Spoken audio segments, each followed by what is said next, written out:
Hey, everybody. It's great to see you. Thanks for joining today. I'm Rhonda Hubbard. I'm with DataStream and I'm Director of Marketing here. Really excited to bring our first Tabletop series webinar to you guys. We are very lucky to have two amazing speakers for you. I know, a whole lot of superlatives, but trust me, you guys are going to get it. So first, Carolyn Perwin-Ryan. She's a partner at Mullen & Coughlin. They're a cybersecurity and data privacy law firm, and their specialty is pre, during, and post-breach response. So that's pretty exciting. You're going to love her. And Paul Karen, head of the Americas Practice for Cybersecurity with SRM. SRM is a global consulting firm focused on cybersecurity and corporate intelligence. Super excited about the topic today. We're talking about triple extortion, which is where exfiltrated data is impacting an MSP. So specifically where an MSP hosts data as well. So with that, I'm going to go on mute. I will be monitoring the chat. So if you have questions, feel free to put them in there. And Carolyn, Paul, do you prefer to take questions throughout or do you want to wait until the end? What's your preference? We prefer to have it be as interactive as possible. So please feel free Absolutely. we're going to ask questions as it goes along. Please feel free to raise your hand, interact with us. We're gonna walk through it, and then you guys stop us from talking. Really, it is the ultimate goal. Okay, well then I am going to go off camera because I really want this to be all about you guys. All right, get started. Thanks. Okay. Well, thank you guys so much for having us here today. We really appreciate your time. So what we're actually going to do, we thought it would be helpful to actually talk through what it would be like in the event of an incident and to walk through and ask you guys questions as to what you think. And we're going to kind of do this almost like a tabletop exercise, a mock tabletop exercise as we're going through it as well. But why don't we start off by talking a little bit about what the threat landscape actually looks like. Paul, do you want to begin? Sure thing. So when we're thinking about threats and what we see day in and day out across the landscape is we're looking at multiple threats here. We're looking at malicious attacks via hackers inside your network, malware, viruses, phishing, scams, and campaigns, in addition to obviously the topic of the day, which is ransomware, right? That can emerge from multiple threats such as employees. It could be a rogue employee or an insider threat. It could be negligence related to the use and storage of data or improper use or access. And ultimately, one of the key things we're seeing day in and day out is also compromised credentials. So perhaps you're the third party or the MSP, and or you bring in someone that's a third party or trusted MSP. They might, their contract could terminate early. Let's say that it's a 90-day contract and they finish the project in 45, 60 days, and those credentials become orphaned. And we see those being resold in the dark web day in, day out. We're also seeing a lot of wire transfer fraud. And of course, all these things can happen through your business partners or anyone that you work with on a daily basis. It's not like if you can just work with one entity or one person and you can suspect that this will happen. It can happen at any time with improper vendor risk management and ultimately insider threat and or just purely bad security hygiene, maybe open RDP or maybe public facing systems that shouldn't have that, okay? And ultimately, one of the key things that I'm going to pass it back to Carolyn on is the supply chain component. So obviously, as we've seen with Kaseya and others, we see events that have impacted critical applications, SaaS, infrastructure, et cetera. And this can be utilized by organizations globally. Right. Carolyn? Yeah, no. So one of the first things you want to be thinking about is where is your data, right? Who's got your data? If there's something that we could talk about from a pre-assessment standpoint is know exactly what kind of, personal identifiable information, your kind of golden ticket, really, really sensitive information, where does that lie? And then you want to be thinking about within your organization, in the event that that goes down, what else could be triggered by that? What else could be affected by that? Or do I rely upon somebody else for information, for operations of my business? And if that goes down, does everything else? So certainly we want to be thinking about this as things go forward as well. The other thing you want to be thinking about is contracts between yourselves and others, right? So as we're going through this, we want to be thinking about the other vendors who have your information as well. So why don't we head to the next slide and we'll rip off the Band-Aid and start walking through what this process is going to look like. So Paul, do you want to start off by just kind of giving an overview as to what, let's lay the groundwork. We're going to go through a real world incident. This is not made up. This is something, we've taken bits and pieces from different organizations that we've worked with and helped. And we're going to walk you guys through it. And we want you guys to jump in and give us your thoughts as we're walking through it. So Paul? Perfect, Carolyn. And you know what? Just in the sake of kicking off the interactive bit here, raise your hand or drop something in the chat if you've actually been part of a ransomware event in the last year. Or we'll Just admit out of it. curiosity, one run. Yeah. Carolyn will let me know what we see in the chat or what hands get raised. Because ultimately, Carolyn and I have the fortune or misfortune, I guess you can say, to help out hundreds of clients literally annually with this exact kind of an instance. So it's always good to see what we see in the field. Hopefully the chat says nobody, but of course in this day and age, I doubt that. So what are we seeing so far? We're seeing mostly no's so far. Certainly that's always an encouraging thing. But that's why we're going through this. So we handle organizations large and small across the board. So just so you guys have an idea kind of as to what Paul and I do as we, kind of walk through this. So I'm considered what's called a breach coach.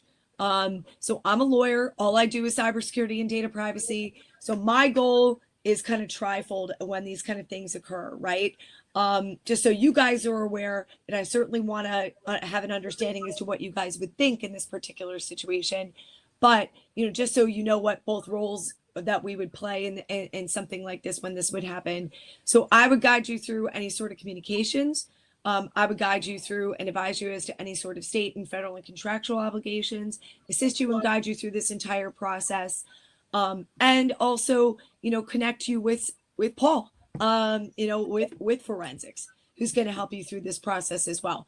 But that's why we wanted to kind of start by talking let's talk a little bit about what the incident itself looks like, and then go forward from there. Perfect, Carolyn. And really just to add on to what she just said, my role and my team's role in this would be to partner with you, serve as your trusted advisor during your moment of crisis, focus on all things around the containment, triage, and eradication of that threat that you're facing, and really primarily focus on how you're going to ascertain if data was accessed or exfiltrated throughout the process of that ransomware attack. So that way me and my team can bring that back to you and ultimately to Carolyn and her team to help coach you through what that could mean for you from a legal perspective. And of course, we do the investigation across any systems that might have been impacted. Hopefully we try to pin down root cause analysis, and we help you be more secure throughout the incident itself and beyond. So that way you and or your clients aren't affected. So kicking off with day one, this happens incessantly. The 8 a.m. on a holiday or on a Sunday is exactly what this is at. So you come into work and one of your employees attempts to log in and you find that the network is fully inaccessible. You're noticing encrypted files, maybe your mouse is moving on your screen, and unfortunately someone sees a ransom note. Additionally, all your email systems and your phones are down. And on the screen here, you can see what looks like, a screen capture essentially. And this is from the ransomware gang Lockbit. Okay. And this is a very common splash screen. PISA, who's another big threat actor group, uses a blue screen that's very similar to this. Others will just pepper all the systems with ransomware notes after they've encrypted and or stole your data. And you might see a variation of this. Okay. All right. So the question would be for everybody, what do you do first? You see this, what happens? What do you do first? Anyone?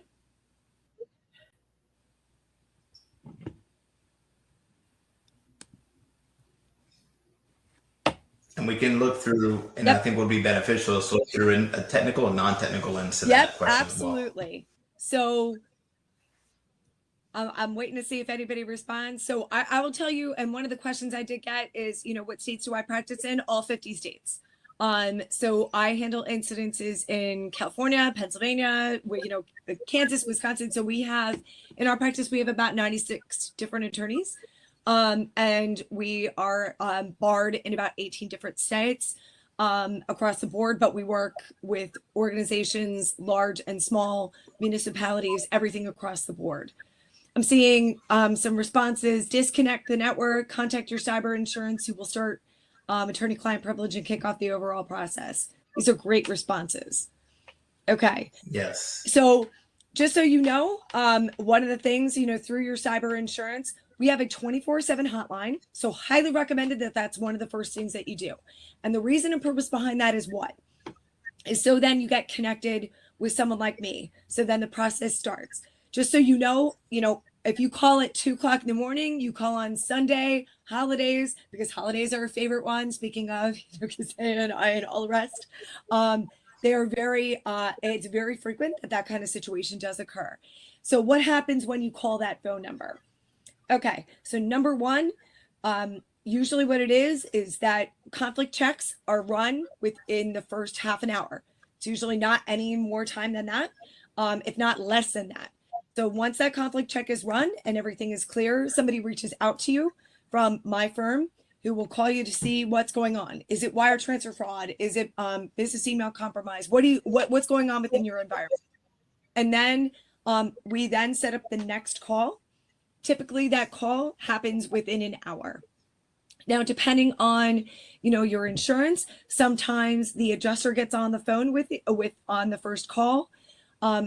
It is always us, meaning the lawyers, cyber breach coaches on the first call itself. And then frequently we do invite Paul and his team, and what they are forensics companies that are previously vetted, pre-approved by the insurance company. And they have pre-negotiated rates. All of us do similarly across the board. So we usually get on that first call. And at the end of that first call, we send over an engagement letter. Paul will send over a statement of work, which is a breakdown of the services that he provides and the costs that are associated with it. That's submitted over to yourselves and to your insurance for their review and approval. It is a tri-party agreement, meaning that all three of us would be signing, meaning that Paul's team, my team, and your company would be engaged. So then our communications would be privileged and confidential in nature. So I mentioned before, when my engagement begins, what kind of, my role is with the communications process, whether or not it be assisting you with communications with employees, communications with clients. I also then communicate with insurance on your behalf. My role is to take as much off of your plate as possible. And Paul's role is very similar to that. His role, get you back up and running in a safe and efficient manner, find out what happened, find out what data was taken, if any, right? So that's the next step, and that's kind of the next step in the process. So glad to hear that, that you guys are coming up with some of these really good ideas as to what we would suggest when these kind of incidences occur. Paul, do you have anything else that you would suggest, when things occur, when you're noticing this happen? Absolutely. One of the key things that we see organizations, regardless of how mature they are or are not, stumble across is haste. Okay. Yeah. The biggest thing here is to take a deep breath, make the right phone calls, look at this splash screen, don't get antsy, run into the Tor browser, really go off kind of script, if you will, and make contact with the bad guy. Okay. This is just like phishing. So whenever they do, like literally ocean phishing, whenever they're performing these attacks, many times they're doing them in multiples of 10s, 20s, and 100s, right? So until you access that chat, many times they don't know that a fish is really on that hook. So take a deep breath, create your crisis center internally, right? Make sure that you bring in the right constituents, that hopefully you have an incident response plan, or you at least talk to your corporate leadership and anyone else that's going to be playing in this instance, so that if and when this should happen, you're bringing the right people to the party, you're making the right notifications internally, setting up a crisis room or a war room, and having everyone available to make the phone calls that Carolyn was just mentioning, bringing in the right parties to help you through this time. And again, take a deep breath, don't act in haste, and bring in the professionals to support you in this endeavor. 100%, Paul. And one of the most important things that when you say, step away, take a deep breath, because this is a marathon, not a sprint when these kind of things occur, right? It is a long process. Yes. It's a very, very long process. But in addition to which, I always think to myself, before you send out an email, before you send out a communication, right? Is this something that I would want to have in front of me in a deposition, right? When these kind of things occur, you don't know whether or not data has been taken. You do not know, you do not know what has happened yet. You don't know what's going on within the system. Is it all servers? Is it some servers? Even though if your email system is down, does that mean everything is happening? you just don't know yet. So before you go, and because we live in a world where we want to communicate really quickly. So call first. What if you take away anything from today's phone call? One of the first things that you need to do is get that 24/7 hotline phone number, put it aside, do not store it in the cloud, because that's one of the first things that people tell me is, you know what, I have this wonderful incident response plan. I have this wonderful, 24/7 hotline phone number, and it's stuck up in the cloud, or it's stuck and it's encrypted. So print it all out. It's like going backwards in technology, but certainly one of the first things that we both encourage is print everything out, make sure that you know what your plan is, make sure that you have the correct people in the room, and also people go away on vacation. Please have backup plans to the backup plans, have people's cell phone numbers. The other thing that you might want to be thinking about doing, and this is something from a pre-assessment standpoint that we talk about a lot with people, is set up a burner email, right? Because the email system is down. Or one of the first things that Paul, we get on the first phone call, and what is the first thing him and his team recommend? Setting up a separate email account, because we don't know the status of your email, right, Paul? I mean, one of the first things that we talk about a lot is because we don't know whether or not your email system has been compromised. What are the top 3 things, Paul, of how to get in when it comes to ransomware? No, it's so true. We really want to make sure that we're using out-of-band communications, and that can be also via applications like Signal or WhatsApp, and ultimately like Gmail, Hotmail, etc.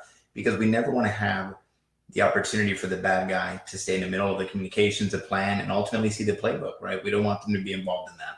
So what Carolyn said is exactly what we'd always recommend. Yeah, and we want to be thinking to ourselves, what is one of the things that the threat actors now start to look for within your email environment? They'll look for insurance.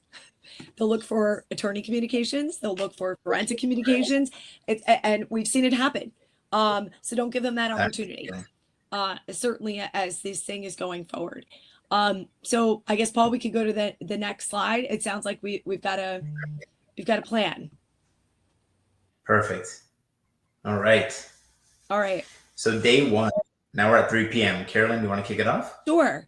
So we've engaged myself, right? So, and we've also engaged forensic investigation payment firm. So typically what is done, the other thing that we want to be thinking about, your firm would be reviewing the dark web to see whether or not that there's any posts from the threat actor. So we know that the variant is lockbit. So one of the things that is always something critical on the first phone call is we talk a little bit about the threat actor. We keep a lot of details and we keep a lot of internal communications and things along the lines of that nature. And we have intel as to what these guys kind of do, right? What are some of the common questions that this threat actor, that things that come up on that first phone call? Is this a particular threat actor that likes to take data? Is this a particular threat actor that is going to come after me for a second bite at the apple if I do make payment to them? Is this somebody that is on the sanctions list? That is another critical thing that you want to be thinking about immediately. Is this another threat actor that if we get the key, is it actually going to work? Is it one that works quickly? These are all things that we talk about on that first phone call. And we talk about the strategy associated with what do we do here. So we do see on here that there is a demand for a $2.5 million Bitcoin. Now, sometimes that actually takes, just so you guys are aware, depending on the communication. Sometimes you'll see on that initial README text file that you'll get, it could be, depending on the threat actor, it could be to a .onion site or a .proton mail site, or it could be to a Tor site. Right? So different threat actors, different use communications. So, Paul said something very, very important in the beginning. Don't reach out to them. Let the experts handle it. Usually we all work together in order to start those communications. Paul, do you want to add to that piece? No, it's exactly that, Caroline. One of the key things that we've seen in recent times is that certain threat actor groups will use a one-off chat window. And if you were to engage with them and then disconnect, if you will, and then we were to re-engage with them, it would immediately raise a flag that you brought in a professional team that does this day in and day out. So ultimately, it'd show our cards, right? And additionally, You don't want to step into the negotiation realm when we, as Carolyn was mentioned, between her team and our team have literally hundreds and hundreds of cases to lean back on and say, for this variant, this is the average payment, this is the average time to decrypt, this is the MO if they do or do not steal data. How does that really come to life atmospherically, so that way you can be best armed to make the right decisions as a business, and of course, in the direction of counsel, supported by us, right? That coupled with the fact that when we're thinking about day one activities from a technical component, we want to make sure that we're preserving all the data, right? Remember when I said, do not act in haste, take a deep breath. There's a race to immediately re-image from backups, delete a workstation, delete a server, re-image it, go back in time to snapshots, etc. All you've done at that point is really dilute down the evidence that we're going to need to inform what happens next. So it really comes down to exercising your incident response plan. And if you don't have one, let's think about what that would look like later, and ultimately taking a deep breath, preserving all the evidence, and not acting in haste. Right. Absolutely. And just so you know, the other role that we take in this particular situation, one of the first things I'm going to ask you about is day one priorities, right? What are we talking about here? I would say, in terms of priorities, what are your options? One of the things that we put up on here is, so you're a managed service provider. You've got 5 companies' data that you manage and you host. You believe that your backups are encrypted as well. What are some of your priorities? And I ask that of you guys. What are some of your priorities? Day one.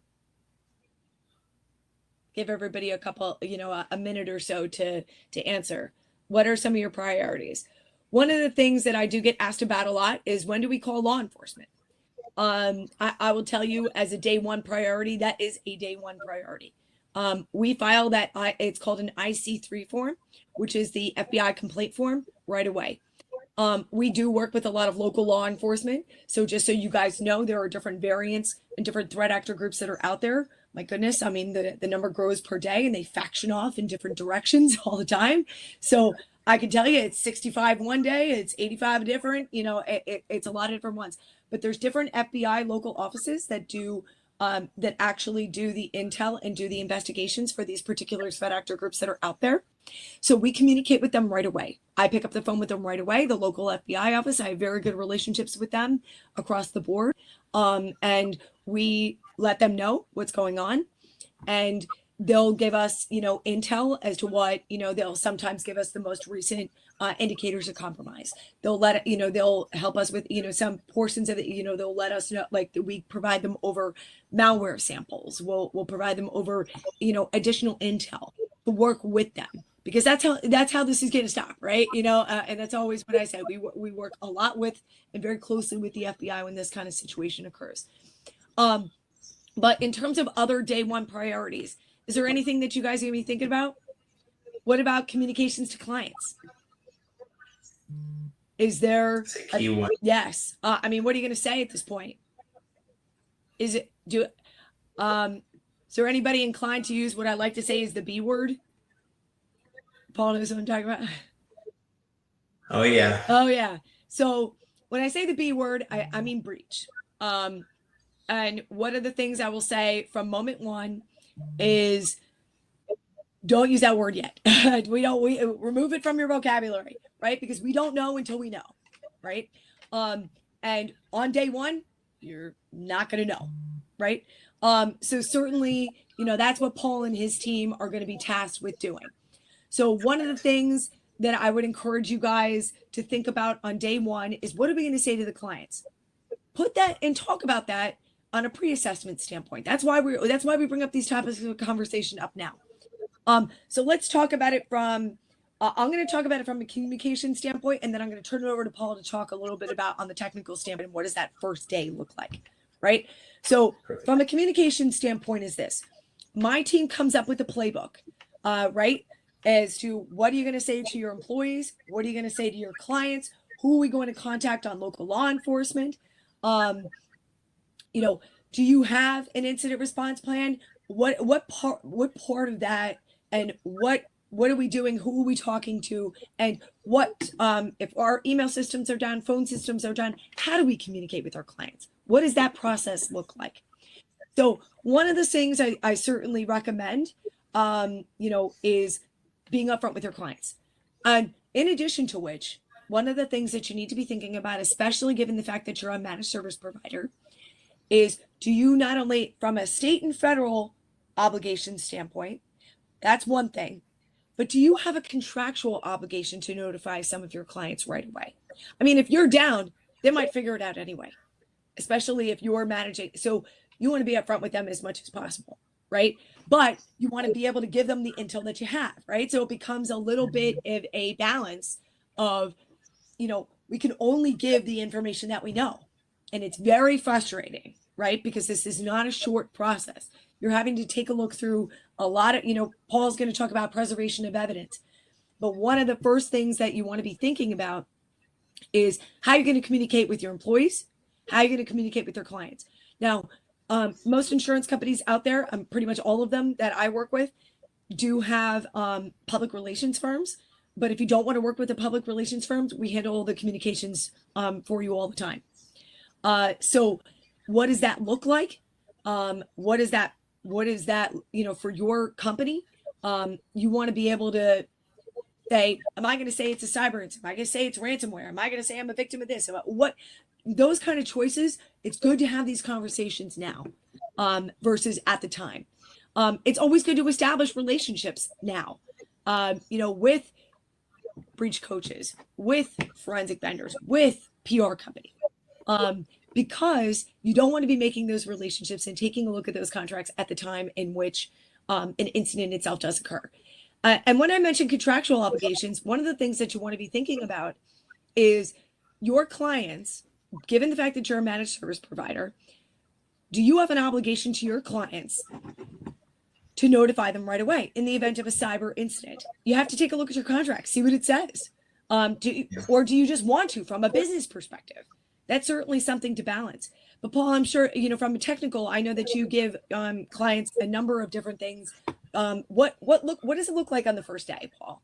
For sure, Carolyn, definitely. So what we want to do is, of course, after we're engaged, we'll be coaching you through the following. Number one, there is no perfect answer or right answer for if you should restart your systems, like, power cycle them, because some threat actors tools actually do more damage when you do that versus just disconnecting the network interface card or the NIC or the wire, essentially the connectivity component, right? So if you had to pick your poison, do not, power cycle the systems, just disconnect the network interface cards, disconnect them from this Wi-Fi, whatever they might be on. And that should be your kind of initial mechanical, technical triage, if you will. The next thing we're going to want to do is we're going to be working with you to obtain forensic collections of anything that we deem to be for sure encrypted and or potential patient zeros. So for example, let's say that I'm one of your employees and I say, you know what, I was actually online shopping. I know I shouldn't have been. I clicked this link, I thought it was an invoice, and then bam, my computer went down, right? That immediate system will be a targeted collection that we want to, work with you to obtain. And of course, generally speaking, your server infrastructure, so your domain controllers, file servers, remote desktop servers, database servers, etc. Because ultimately, that's the treasure trove that the threat actors always want to go to first to either access the data and or exfiltrate the data if they're in a category of threat actors that do that. In addition to that, what we're going to want to do is get a full systems list and make sure that we have a plan to deploy our tools, whether it be remotely, whether it be through a third-party vendor that's on the ground supporting you from a restoration angle, and thinking through how to stand up a separate rescue environment to get your business back up and running as quick as possible, hopefully with a clean set of backups. And if there aren't any backups, then we need to discuss what that looks like as well. Absolutely. I think we're ready to head to day 2, Paul. It just feels, and trust me, that first day feels as long as way longer than even as we're describing. So 100%. Even on day 2, right? And Paul, you just mentioned this. What's one of the most critical things is, backups, right? If your backups are shot, and what is the other thing when it comes to what we were talking here about triple extortion? So, unfortunately, usually when it comes to triple extortion, what does that mean?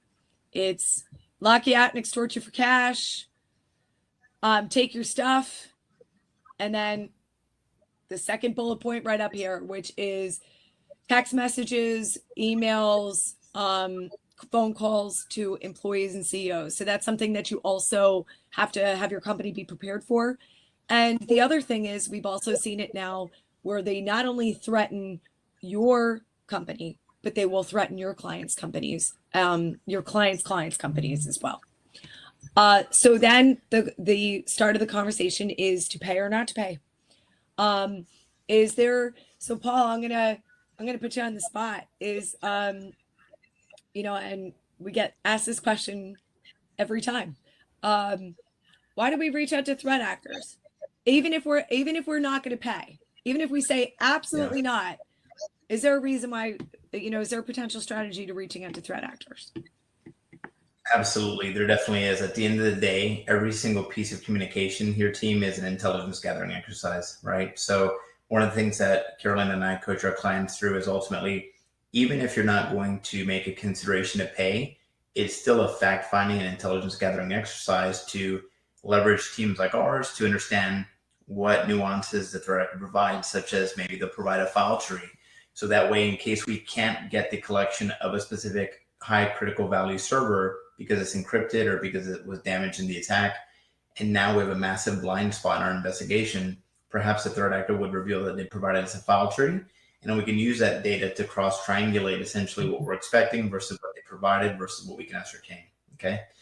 In addition to that, we can start picking up additional nuances based on what we know from that threat actor group and how they generally act versus how they're acting in this moment. As Carolyn mentioned, with the number of groups going up and down literally by the hour and day, many times you get what's called ransomware as a service, which means that they're essentially a franchisee.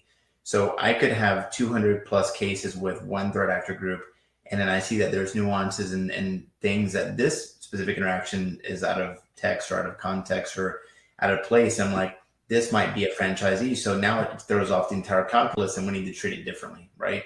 And if you partner with a forensic provider that doesn't have those level of details and those nuances to understand the socio-atmospheric parts, you're not going to be best armed to make that transaction come to life, whether you're paying or not paying, but ultimately gathering that intelligence. Mm-hmm. And the other thing is that, let's just say you decide to pay, right?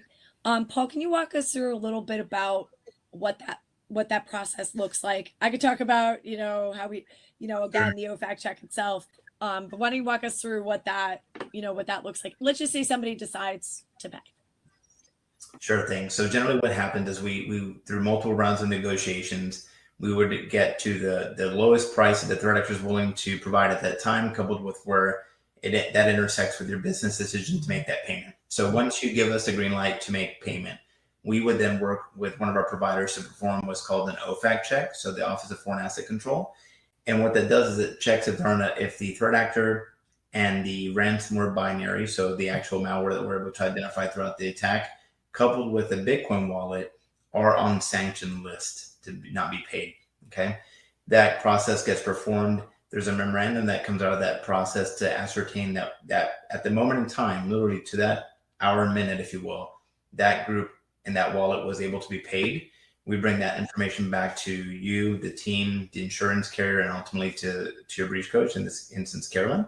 And at that moment, then you would authorize the payment. We would then work with the third-party provider that we leverage to obtain the Bitcoin. It's not like you're going to Coinbase or anything like that and, you know, procuring millions of dollars in Bitcoin. We have partners that do that on your behalf. And at that point, we facilitate that payment with our partners. The threat actor confirms the payments in their wallet. And of course, since generally speaking, a lot of these threat actor groups are in Eastern Europe, there can be hours between when you say, yes, I want to pay, to ultimately them receiving the payment, right? It's not necessarily an overnight or a quick light switch moment. Absolutely. So at that point, the threat actor obtains the payment, and then now we're just a waiting game. It's kind of like, you know, Christmas Day, you're waiting around like, okay, can I open up my presents? Meaning that you want to get the decryption tool from the bad guy. Carolyn, were you going to show us something as well? Yeah, what I was going to say is that, you know, depending on the different insurance companies that we do work with, but a lot of the times I will tell you guys this, is that we keep everybody apprised, you know, as this whole entire process is going through, including those OFAC checks, you know, because again, we wouldn't, you know, we're not going to be making payment to any threat actor groups in terms of sanction, anybody who would be on the sanctions list. But again, as I was talking about in the beginning, we are keeping them apprised and seeking approvals as we're going through this process as well. Definitely. 100%. Okay. Okay. All right. So this is day 2 continued. All right. And Paul, you said it correctly. I mean, sometimes you get the key right away. And I know you guys make sure to sandbox the key and make sure it checks to make sure that you're not putting in a Trojan horse, essentially, into the system itself. You want to talk a little bit about what that process looks like too, once you get the key? And is it overnight? You just put it in and everything comes back in a pretty bow? I know. I wish it was, Carolyn, but there's a kind of bittersweet comedy. There's an actual threat actor group by the name of Waiting, and literally they made their name around you waiting along with the decryption key. Others are even more professional, and the minute that the wallet has the Bitcoin, it triggers them to, in the chat, provide you with the decryption key download. So we have like Baskin Robbins, right? 30 plus, 40 plus favors of threat actor here, and they're all going to act differently. One of the key things that you need to remember is that decryption is not as fast as encryption, right? Their tool set is designed to encrypt. And of course, the decryption takes time. It can take anywhere between 1 to 14, 15 hours per server, depending on the data density. And of course, there can be further complexities with your database servers because, as you know, database servers are generally writing data in motion constantly. So think of ransomware as a blanket, right? So when it goes over something, if it's not in motion, it captures the whole thing, versus when it's in motion, it weaves through it. So a lot of times you do see data corruption specifically within databases, which can complicate your restoration process to and through. One of the key things I didn't mention prior to this is it's not just taking the threat actor on their word that, yes, we'll provide you a payment. Yes, we promise it'll decrypt your data. Working with a company like SRM, we actually provide sample files to prove that they can, in fact, decrypt your data. And that serves as the best possible trust factor, if you will, to know that, yes, they have a tool that can technically decrypt your data. Yes, they prove that they can decrypt your data because they provided those sample files that were encrypted, decrypted. And that gives as much surety as we can leading up to this point in the transaction. We've actually, Carolyn and I have been on multiple cases where they might have a couple of laptops and a couple of servers, and the decryption might take 24 to 36 hours. We've been on other cases where it can take weeks. Okay, so really depends on how your systems are architected, what resources you're leveraging from your infrastructure perspective, specifically across servers, operating systems, memory, and a lot of constraints such as those. Mm-hmm. We've been on ones where you actually have to get a certain key per the different server. It varies very much per different threat actor that's out there. The other thing that I would ask Paul is, and we get this question a lot, is, do you ever pay and don't get the key? Have you ever had that happen? So it had happened only twice out of the 200 plus incidents that I've led. It's of course very unfortunate because at the end of the day, we are dealing with criminals, right? These aren't, trustworthy individuals, or else they wouldn't be in the business that they're in. However, I'll say that ransomware is a reputational organizational construct, meaning that they know that if they do that, their reputation gets diluted very quickly. And ultimately, if your coworker, if someone else at another organization to get hit with the same ransomware group, you would be the first one to tell them, hey, we paid them, it went really smooth, the decryption key worked. Or you'd say, oh my gosh, we paid them, nothing ever happened, it was the worst experience ever. And of course, they don't want that reputational risk because at the end of the day, this is transactional for them.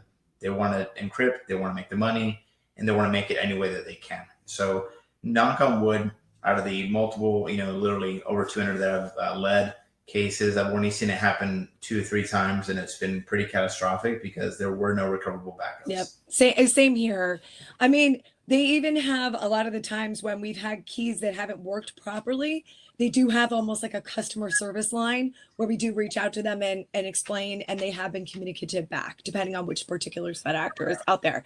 But, Paul, like you said, we never recommend payment because they're criminals, right? But we certainly we understand that, and the FBI doesn't recommend, but we certainly understand from a business perspective, because ultimately it's a business decision as to whether or not to make payment.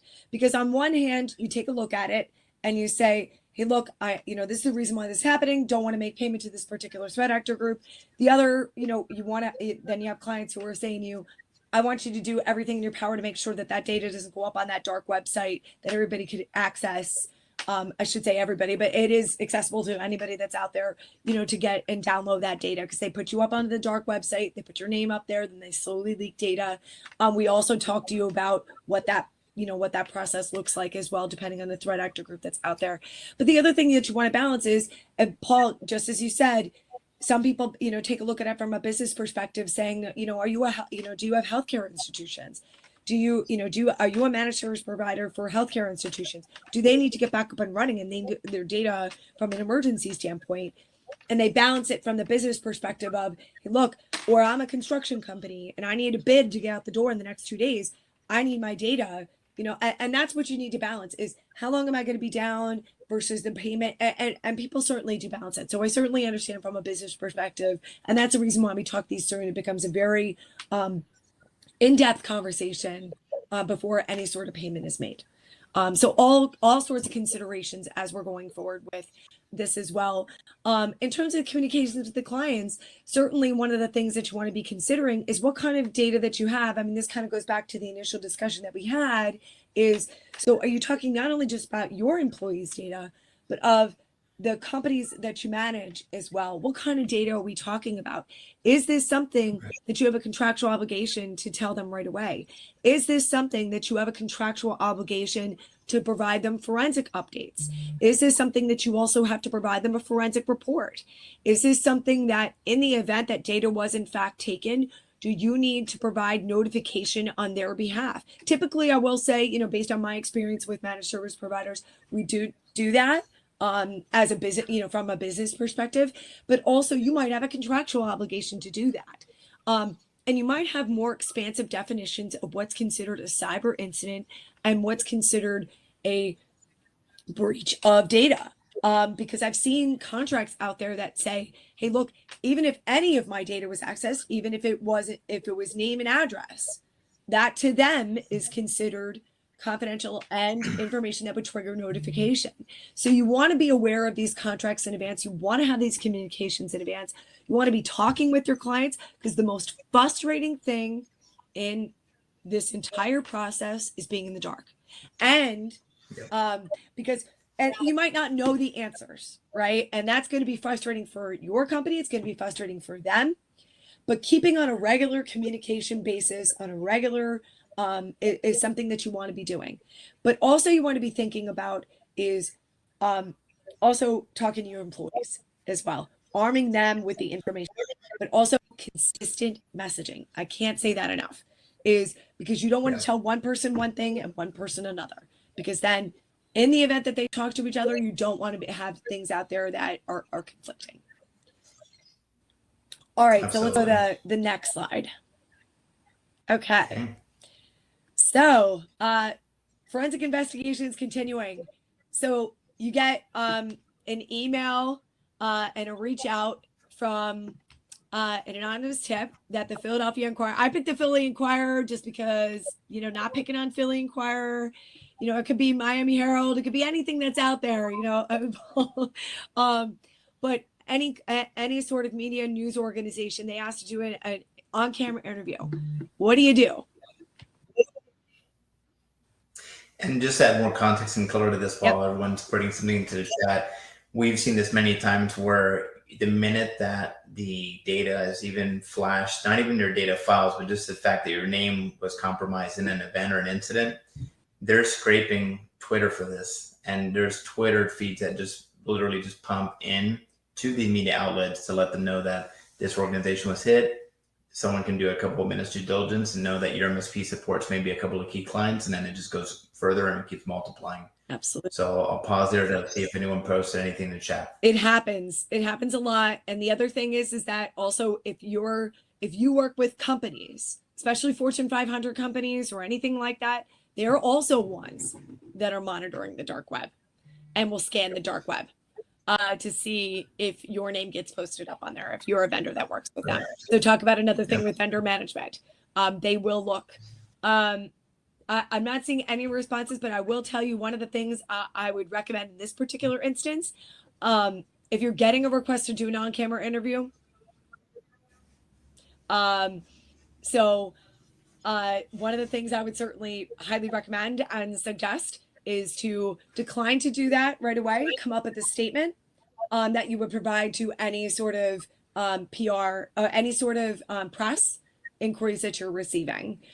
Sometimes I will tell you, sometimes those inquiries are fishing expeditions, and that is it. They are just looking to create a story. Now, some of the times you'll see some follow-up.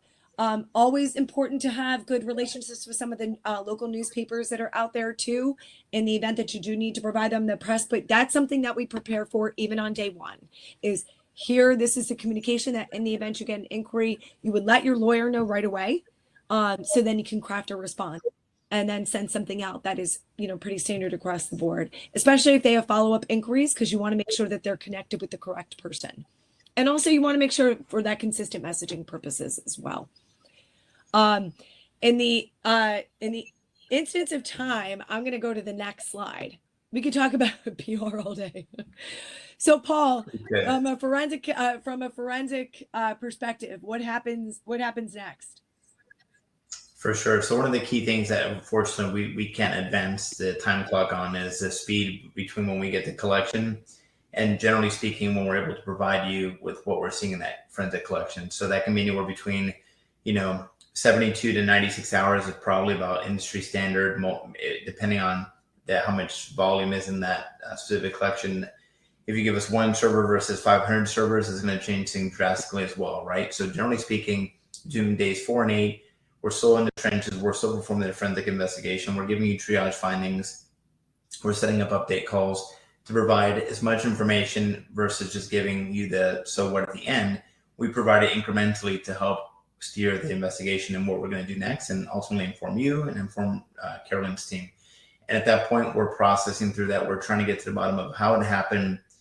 Was it a phishing attack? Was it a malware binary that came in? What really happened? Okay. And ultimately the data access and exfiltration. And of course, this takes between days really 4 to day 21. Many times out of the first 30 days, we're still processing all this data and helping you understand really end to end what happened. Absolutely.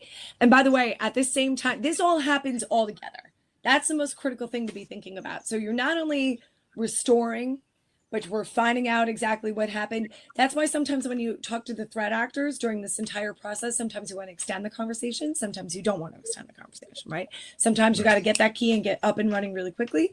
Sometimes, again, you're trying to figure out exactly what happened here. What are the top 3 ways that ransomware happens? Clicking on phishing emails, open RDP to the remote desktop protocols to the internet, and then failure to upgrade software. That's still like the top 3 ones that are out there. So these are all things that we're investigating as this process is going through. We're trying to get that email system up. We're trying to get the phone systems up. You're trying to figure out what it takes. One of the things you want to be thinking about from an incident response plan standpoint, what if I need to go back to pen and paper? What does that look like from my business? And then if especially from a managed service provider perspective, what if my clients can't access their data? What does that look like? Do I have backup A, backup, and when is that most recent backup happen, right? Like say, because we get that a lot, right? Oh, I've got backups, they're good backups, I promise, right? And then we take a look under the hood and the backups are not good, or the backups are from 30 days ago, or the backups are from 2 weeks ago. And then it leaves you in a bad spot. So certainly having all of the different backups available to you is certainly things that you want to be balancing as this process is going along. And then you're also fielding inquiries from clients, media. Yeah. It's going to continue. Again, my thing about consistent messaging, but also you need to be able to tell people, again, do you have to give them a forensic report? I usually don't typically recommend providing because that is an investigation that is done under privilege and confidentiality. But is that something that you have in your contract that you have to provide? Or do you work with healthcare institutions where you do have to have that high level of confidence that no data was accessed or exfiltrated within the environment? And it is very different, depending on what different client data that you have on there. Are they, are they public companies? Or are they ones in which they have defense contracts?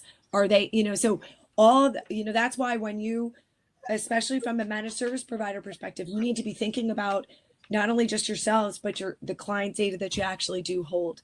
And think about, whether or not that's something that could impact, your level of investigation as well. Okay, I think we're ready to head to the next slide. All right, Paul, I'm gonna turn this over to you.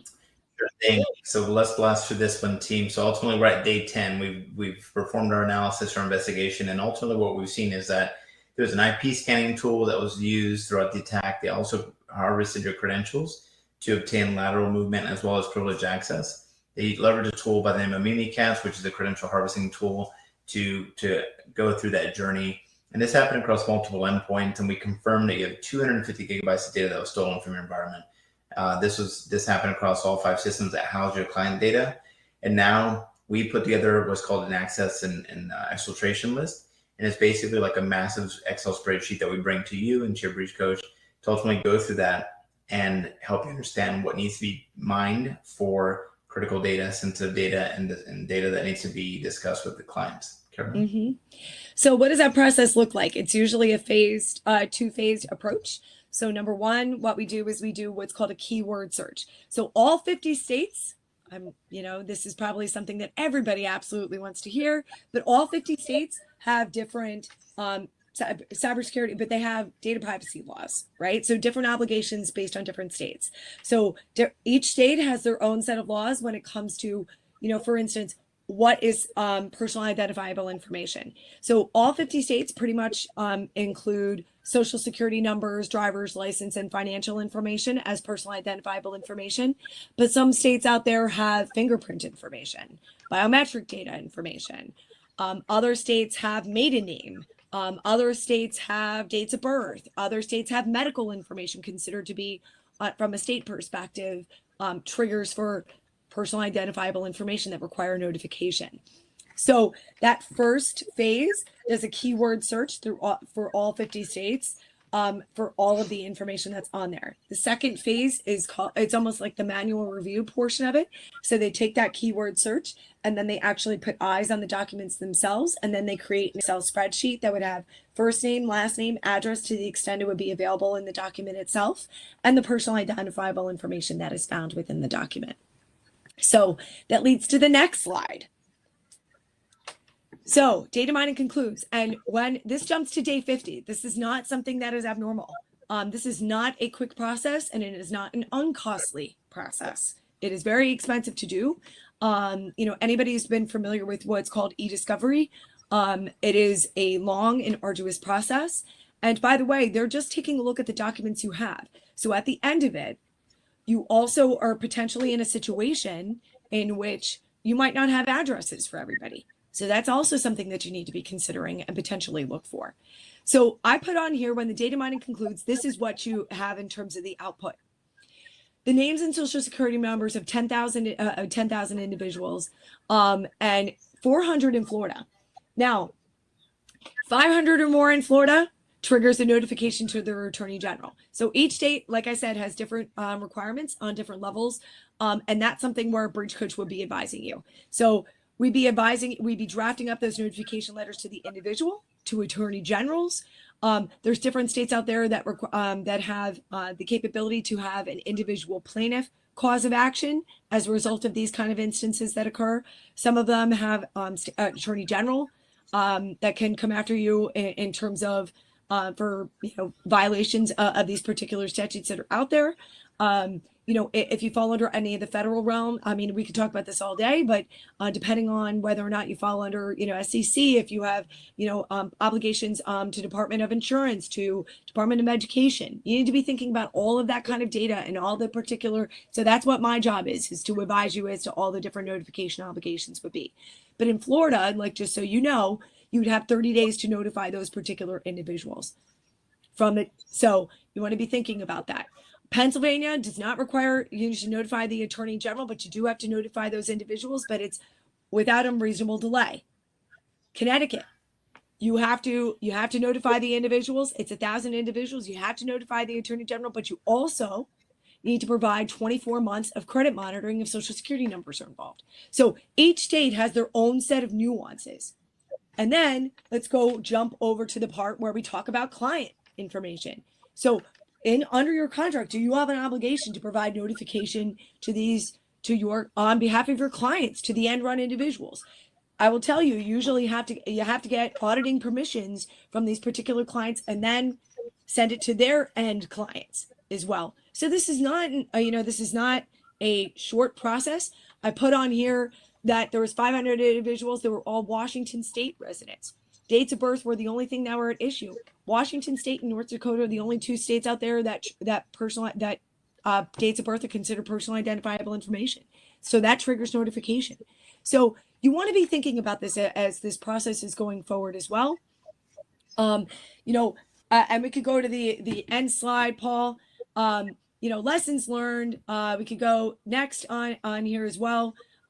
Here are the things. What's the ultimate goal, right? The ultimate goal is to avoid having to call us, right? Is really what it comes down to. How do you avoid doing that? Is going through all these particular measures. Talk to your brokers, talk to your insurance, see what different pre-assessment services that are out there. We went through a very high level overview in terms of a tabletop exercise today, but go through it, test your incident response plan. If you don't have an incident response plan, get one. There's so many different things that you could do that are cost effective. Remove those legacy protocols. Employees quit. Remove their credentials from the system. Paul, is there other things that you would recommend?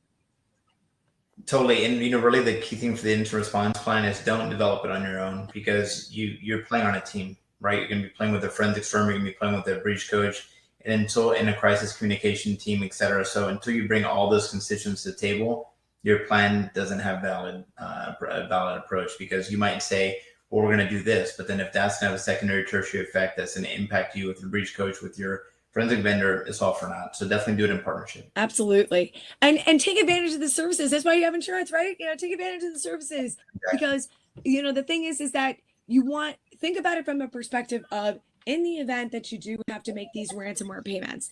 I mean, we could talk about the averages that are out there. We could talk about all the different threat actors, but think about being down for a significant amount of days. I will tell you, on average, from beginning to end, on average, I've seen statistics out there that say you're down on average 26 days. Okay. Can you imagine how much money would be lost as a result of that? So think about it from the perspective of, can I be down? What would that look like for me? So I would rather spend the money now than spend the money later and potentially to a threat actor. That has, by the way, it's not like a settlement agreement. It's not like you've got a ramification in court if they don't abide by the agreement. There's nothing that's out there. Just by their word. And you still have to notify anyway, even if you do make payment to the threat actor. You always have to notify anyway. So if they took personal identifiable information. So with that, I guess we'll take questions. I know we try to run through this as quick as possible. You guys were fantastic. I learned an awful lot. I mean, I work in cyber insurance, and I learned an awful lot from you guys. One of the things that I was blown away by, you asked a question on one of your earlier slides, and it says, do you have backups? Like, really, do you run into MSPs that don't have backups? You'd be surprised. Specifically, not necessarily that they might not have backups, but the accessibility and the integrity of the backups are immediately compromised. Maybe they just have them like on a Veeam device or like a network attached storage. Very common. And at that point, it's for naught. You just throw it in the ocean, basically, because what ends up happening is the threat actors come in and play capture the flag. They want to get in, they'll perform network reconnaissance, then they go to the backups, then they go to the servers, and then they go to maybe a workstation that caught their interest. They're looking for policy data. They're looking for PII, PHI. They're looking for anything that's regulatory data that they're pretty good at finding. And ultimately, they know what they're looking for and how to get there, because unfortunately, we're all creatures of habit. We name things the same way, so that keyword searches and our tools are very, very advanced. It's not, a 16-year-old in the basement. These are criminal enterprises that take this job very seriously. That was interesting. And speaking of enterprises, I was glad I was off camera because I was probably crazy-eyed. There's really customer service lines at a threat actor. Yeah. There are basically, what they do is, not to belabor it too much, but basically you have your customer service reps, which are the ones interacting in the chat or the email. You have your leadership team that's go and no going, the ransomware negotiation values, right? And then ultimately you have the technical team that does the decryption encasement for that specific decryptor. And then basically if you're like, hey, this isn't working, you gave me this passcode or you gave me this tool, you put that back in the chat, and then they literally go back to their team and say, hey, this isn't working. And then they'll make a modification, they'll tweak it, and then they'll send you a new one. Yeah. Wow, that's crazy. I mean, being a Their marketing ultimate person, goal I is was just- money, right? Ultimate goal is Correct. money. They don't want to potentially run that true. risk. True. So while you guys were speaking, when you asked certain questions, I would throw up some polls real quick. Mhm. So I don't know if you've seen these, but we had 88% of the audience has not been part of a ransomware incident in the past. I know that was great, right? I was surprised by that. I was pleasantly surprised by that. Another poll that I ran up there was, do they have an incident response plan specifically for ransomware within their business? And 14% said no. The good news is, look, you were honest about Yep. it, right? Like at And the you're end of the aware day, of it this now, is a right? safe space. That's the thing. That's Exactly. why And that's that's why how we we did get this to it. training. So I thought that was interesting. And then 100%. the last question that I threw out there in a poll was, do you have a PR company on retainer or available on demand? Because you mentioned that a couple of times today. Yep. And it was interesting. So we had, it was even Steven, 33% said yes, said no, and weren't sure. So it is interesting that we know that cyber insurance does often cover the PR side of things. So you just want to make sure if you don't have one, that you have a really good plan. Make sure you have a good policy, right? And then, or if you do work with one on a regular basis, are they written into your policy? Is it something that you can utilize them for going forward? Because I mean, that happens a lot too, where you have a pre-developed relationship with somebody and then they're not on your insurance plan and then you're paying out of pocket. Yep. So you don't want to have to do it and put yourself in that position either. Yeah, this was really, really insightful. I'm not seeing any questions, but I will say what's really exciting is that we still have like the whole group that started is still there. Fantastic. So thank you all, right? Thank you all. We are going to, we have this recorded and we're going to put this on our partner portal for anyone to download and review later, because there was so much really good information that sometimes it's hard to digest it, but they can go back to it and say, oh, I remember. So really exciting. So thank you very much. If you guys have any questions, feel free to reach out after. We can always get in touch. I will be sending out a post-event survey, very short, 5 or 6 questions. Yes, no, maybe so kind of things. But look forward to your feedback. So thanks, everybody. Thank you for Appreciate having you. us. Thanks, Paul. Have a Thanks, good afternoon. Carolyn. I know.